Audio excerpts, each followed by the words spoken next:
and welcome everyone. I'm just on a different voltage level right now because I can't tell you how excited I was for the session and how nervous. I just hope you guys enjoyed the session. Um, but like they say, there is interesting things and then there are some tough things to do, right? We know the NEP is out, NEP 2020, which says now that more than grading, learning is important, and it talks about the stress is on critical thinking. It is on experiential learning. And while we've heard these keywords over a period of time, now we are seeing it in action and in policy, right? And we are also seeing bilingual education for grade 5 till all classes in grade 5. The recommendation of NEP is that there would be bilingual learning, right? Given that, what do you think is a unique role comics can play? And I would like to first go to Vijay. Vijay, do you think to make this possible, the NEP guidelines, comics can play a unique role in this? Yeah. Thank you, Nitin. And I must say it was very enjoyable, your last session, and it just, woke me up. It was wonderful. Yes, actually, Nitin, it's a very nice question. At one end, there is a government policy, and then you are trying to do something out of your passion, and then there is a market out there, and you have to see where the product fits in nicely. So, we started this bit itself 5 years back when we wanted to just get this thing in a different way, And I was very amazed. It was as if those kids were reading from, my PPT, because all the things they mentioned with the stressful, the stress part of it, and hello. Yes, Vijay, go on. Yeah. So yes, it's not easy to immediately let it happen, but yes, it needs a lot of involvement from the teachers as well as the institution heads to get it in. The reason being, the government may set up a curriculum, which is your national curriculum framework. They will put things in place, but following the syllabus is left to the schools or the regional heads to take it forward. And bilingual was very key to us because we believe in the quality of education, and this whole thing came about because at one end we saw the IB schools, and at the other end we saw the government schools, and we thought, what is that one thing that a kid can actually carry home, and that is a book. And so we decided to go the comic book way, because I come from an advertising background. I've been an advertising creative director. So we wanted visual learning. And at the other side, we created these bilingual comics apart from the usual English ones. Right. That's very interesting. And, that brings me to another comic fanboy, Jaison.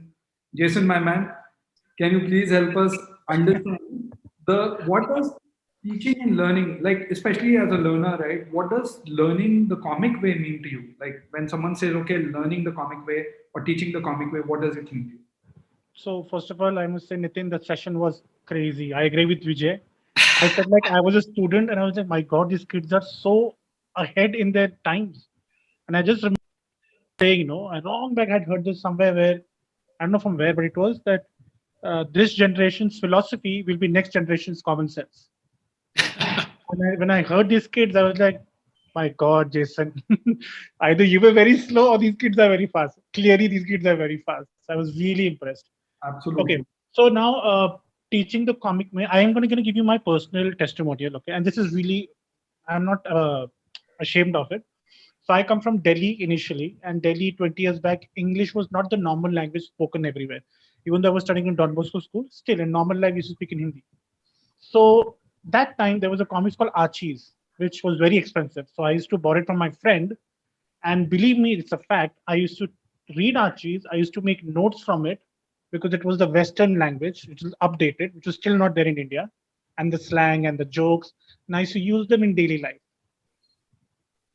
And I could not read proper English in the books, the big books. But that's where I started. Of course, I read Champak, Pampak, all of that. And I was never a reader. But comics developed my English in a very small scale when I started. And today I read all the time, not just comics, all sorts of books. But if you give me these books initially, no way, I'll run away. Amazing. This is like a great way to understand the unique role a comic can play, right? So let me go to early years, wonder years educator. We have Damayanti with us today. Damayanti, you would have seen this very close quarters, right? Especially they say during the wonder years, a child's mind is like almost like a sponge, absorbs their surrounding, and the surrounding needs to be fostering imagination, wonder, right? Given that, do you think various art forms play a role in a child's development, and how do they play a role? Can you give us some idea? And you may have to unmute yourself, Damayanti. Hugely, Nitin. And first and foremost, thank you for having me on this show.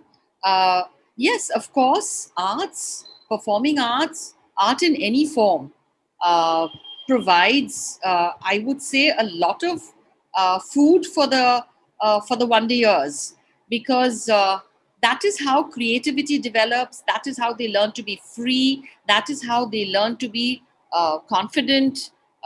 So yes, it plays a huge role.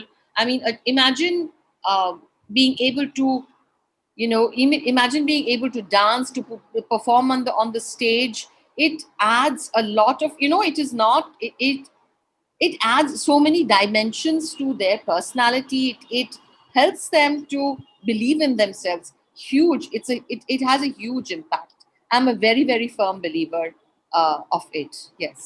And we talk about this, how during these years, especially the formative years, concept building is critical, and it's very important. And here I would like to come to you, Kumkum. The whole science of understanding and learning dwells down and goes deeper to understanding concentration. How do children concentrate, and what's the science behind concentration? So I would first want to understand, what is the science behind concentration? You're asking me? I'm asking Kumkum, actually. Yeah, go ahead, Kumkum. Yeah. So before I talk to you about concentration, let me first look at how a comic book can be used for learning. Why is it important for learning, and then how is it that it builds the concentration, right? So first, let's look at the different elements in a comic book. So what are the elements? The elements are, there is visual, there is color, there are emotions, characters, right? Words, text. So these are the different elements, and each element, either individually or in a joint sort of manner, trigger the imagination of a child. And that is why you had our young panelist saying that, it is a lot of color, visuals tell you a lot, right? I think what he said was, a picture speaks 1,000 words. Why did he say that? Because when he's looking at it, his imagination is running. It's one, he's paying attention to that picture. He's paying attention to that particular panel. And what is important for concentration? Attention is important for concentration, right? And he's looking at that panel. There is imagination. Okay, the picture is telling him so many things. For example, let's look at this Tintin comic book. I have this little comic strip where Tintin is fishing. Okay, this is a green, yes, Tintin. There's a green, lush sort of a river bank where Tintin and Snowy are sitting, and he has put his rod in there, and he's waiting, and it's hot. Okay, he says in there, the dialogue says that it's very hot. Let me wear my cap. And he takes out his cap, and he says, I'll take out the cap from my pocket. And he takes out this cap from his pocket and puts it on. So the second comic strip, the first comic strip, he's just talking about putting on his cap. The second comic strip, he has a cap on. So in between the two panels, there is so much of room for imagination. First is, how could a cap fit in the pocket? That was the first thing that went into my mind. Did he have to fold the cap? Was the top pocket too big for the cap? Okay. And then you're looking at, it's warm, it's hot, how hot it is. So you can see the imagination is going, right? You're imagining so many things. If you take a book with just text, right? What happens is, that is also really good for our imagination, but a comic book stimulates your imagination by giving you certain things and leaving the rest. So for example, if I do not know what a pencil mustache is, and I don't see a picture of it, I may stop imagining it. But in a comic book, if I say there was a man with a pencil mustache and I see that, then my imagination will start running. I catch on to that, and it stimulates your imagination. When something stimulates your imagination, you are paying attention. You are understanding it, right? Like Mr. Mathew said that, there were words that I could pick out from the Archie comics, which I could use. These words were not overwhelming. Why were these words not overwhelming? Because the pictures were giving you an idea or a meaning for that word. So when I started reading, when I started paying attention, and when I would achieve a certain amount of reading in a comic book, that gave me that confidence that I have achieved this. I have read this. Like our young panelist said that, I read about these kings, I read about history, and I felt good and I could remember. Why could they remember? Because the attention element was there. Right. So like you said, Kumkum, and we can see on the screen the concentration cycle starts from imagination and then to attention, to achievement, to motivation, and then to concentration. Thanks for sharing that. I want to go to someone who trains teacher to really teach better. And that's Parul. And Parul, I want to ask you about the script, right? And we were talking about how can teachers teach in more interesting manner. And Parul teaches teachers to teach better. And Parul and the team actually train a lot of teachers at the Chitakar Trust. Parul, would you want to talk about a little about this comic strip and the whole thought about teachers creating comic strips to explain concepts? Thank you so much, Nitin, for inviting me to be a part of such an august gathering and giving me a chance to learn from the stalwarts of the industry. And I would like to share a brief about the organization that I come from, that is Chitakara University, and which is an initiative by Chitakara Group, founded by Dr. Ashok K. Chitakara and Dr. Madhu Chitakara, who have experience of more than 40 years of teaching experience. So the group has two universities. One is in Punjab and the other is in Himachal Pradesh. To interrupt you, can we talk about this comic strip? I'm just coming to that, Nitin. I just want to tell you that since we have two universities and two schools, and university and school, both of them are working very closely. And that is what the relationship is all about. The curriculum that is followed in our schools is from university to K. So it is, entirely ulta, we can say. So we have a curriculum which is reversely integrated. So the research part, that percolates into the school teaching. And since research says, that the attention span of the student is very important wherever you are teaching a student. So we really need to catch on that. And how to grasp that attention of the student. This is what we focus on in our curriculum while training our prospective teachers, whom we call alpha teachers. Since, the generation that we are teaching, the last panel that you had were all children, and they were, very much into it that, yes, comics should be a part of the curriculum and you should teach comics, should be integrated, maybe in a flipped form. This is what they said. This is what my takeaway was from the last panel. This is a comic strip your teachers have created, right, Parul? This is a comic strip which they have created. And yes, and they've used the web, software to create this comic strip. Is that right? Yes, and so they have created this comic strips. We want that all our alpha teachers, whatever teaching subject they are teaching, or they should be able to create a comic into their lessons. Since the delivery part of the if we divide the entire structure of the teaching, then it has three phases: presentation, controlled practice, and free practice. At each and every level, the teacher can integrate a comic strip. I can show you some examples for the same, which our students have created. One example you have just shown. I'll show you one more example. Like if I talk about at presentation stage, this is another example which our students, Kali has created. And this is a common comic strip on gender sensitization. So you name any topic and they have created a comic strip. I have another comic strip which is on photosynthesis, again created by my students. So this is a comic strip created by Miss Suruchi Nanda, and she is at present at 4th semester.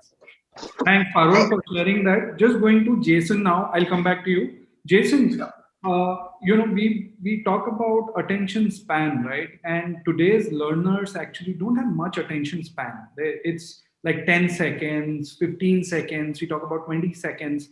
Now, I understand that your academy teaches dance, right? How do you hold their attention? And do you think comic dance can help in holding their attention? Like what we've been talking about, the science of concentration, the cycle of concentration. But how do you do it in a dance form or an art form? See, I'll explain quickly, okay? This generation is about Instagram. So Instagram is like 15 second, 20 second, and then they swipe. The stories are more hit than the post. That's the way the generation is. But with dance, the reason why I think we don't face such an issue much, because they have chosen it. It's something they like. They are passionate about it. So I don't have to do half the battle is won for me. Like today in your meeting with the kids, they were with you, man. They were with you. You had to tell them to stop. They were talking, but they didn't have any attention problem because it is their passion. They love it. I think that's the key. If something they love it, everything is possible. Right. Vijay, coming to you, this entire bit of value-based learning, what I noticed in the panel before, while I was learning from their experiences, what was really interesting was that they were picking values from these various stories which they liked and various comic strips which they liked, right? Have you seen that while in your work in Efundu, and how do you guys go about it? I know you guys work with Akshara Foundation and a few NGOs, right? So have you seen that kind of a bridge for value-based education or acceptance for it? Yeah, absolutely. So just to give a small idea about how we approach this is, because when you're talking to educators, I can't just go and say that I'm making comics. So it's all pretty evolved now, the thinking, the science behind it, So we've also done a lot of work with, for example, we created a book for teachers in constructivism, how to teach, with the Agastya Foundation also. So it gave us a lot of ideas, in terms of how to even present the comic books to the school. And when we talk about our, the value education or environmental science, there are structures inside the comics, the pattern that we break or reorient it to figure out what kind of tone of voice is required. For example, the ABC that we follow, like Kumkum rightly pointed out, the attention part, that's very critical. And the minute you get the first hook, it comes to the behavior, which is our B. Now, when the child has to be in the right behavior as to, to receive, you can't, you don't need to give the education like, even Jaison mentioned, they are ready to receive. And the third thing is, which is very key nowadays with the new generation, is constructivism in learning. So Vijay, sorry, interrupting you there. Do you think comics can be that bridge between making it interesting and the child being in a receiving mode? Can comics bridge that? Absolutely. And is it possible to see those 4 slides that I sent? We've just one. I've just picked one. I've already shown that one. I'll play that again. But you can keep talking, Vijay. Let me. Okay, fair enough. So what we do is, for example, even if it's you're explaining science, like what you showed just now. So this one, for example, was directly from our science strips. Now here you see we have just comics. Normally, there'll be a flow to a story, and then if you're teaching something in science, there'll be instructions and there will be visuals. So we have bridged both together because these science comic strips needed that.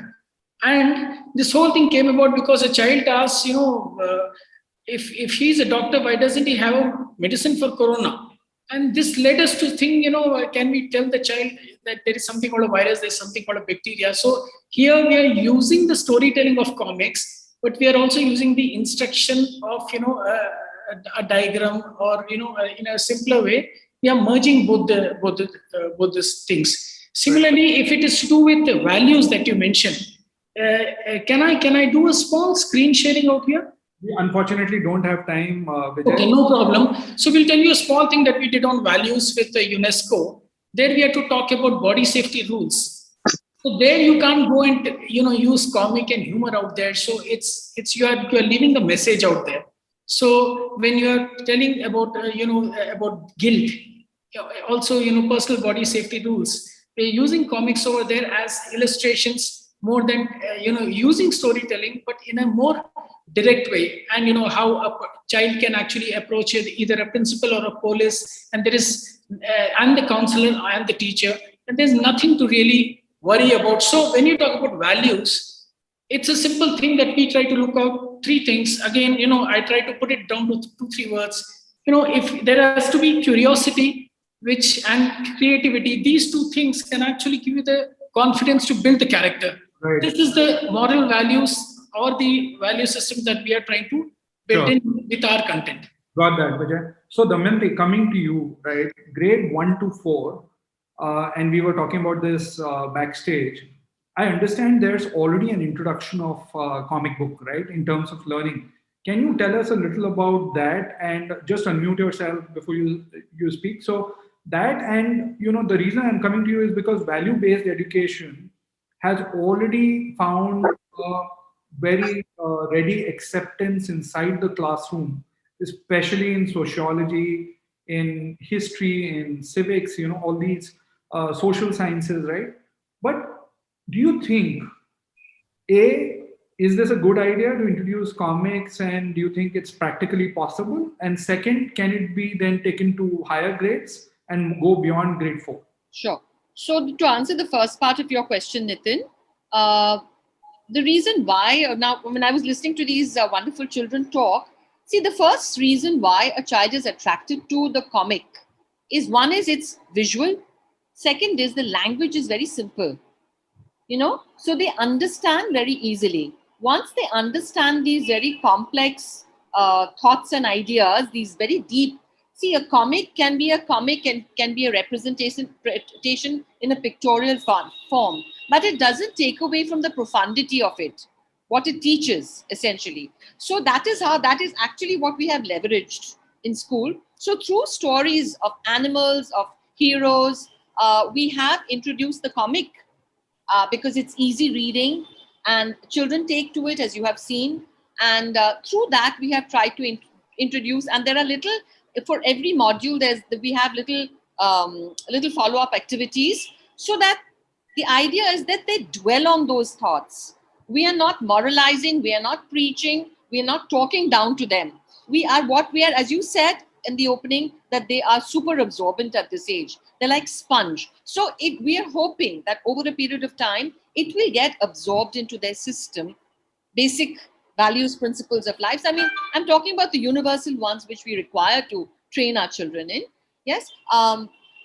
So that will happen automatically. And post grade 4, do you think it's a good idea? The second part of the question. Yeah, beyond grade 4, it is definitely a good idea, because you see, I teach in class 11 and 12.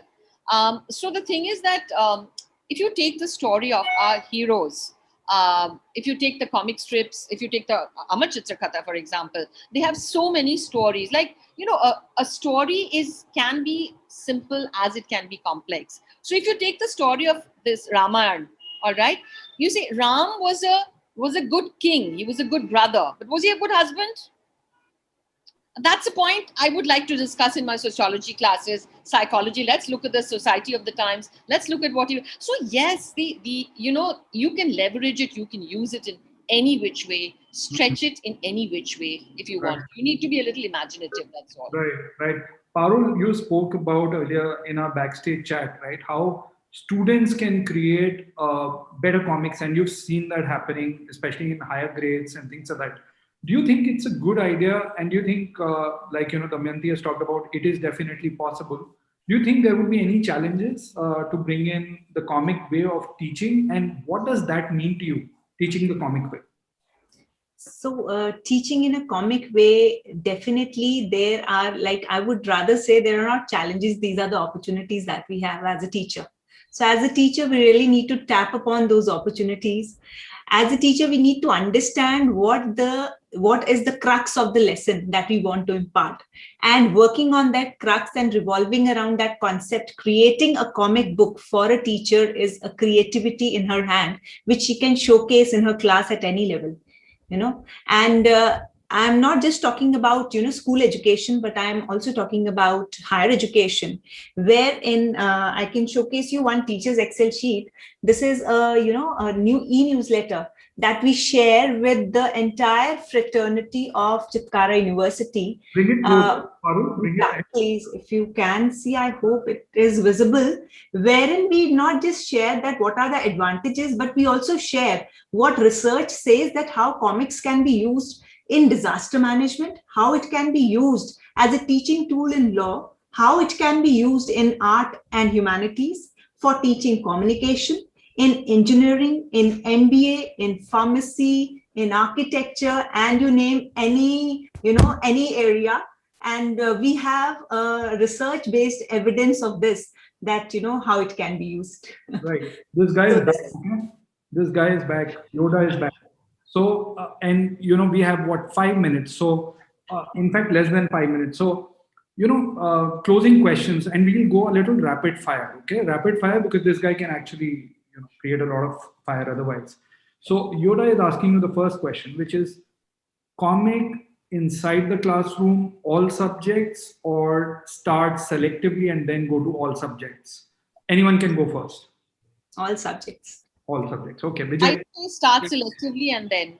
Yeah. That's really wonderful, because one very important thing is that the primary school level, it has to be cracked first, and the the parent and the teacher, the ecosystem has learned to accept Vijay it. doesn't like it. This Long is great.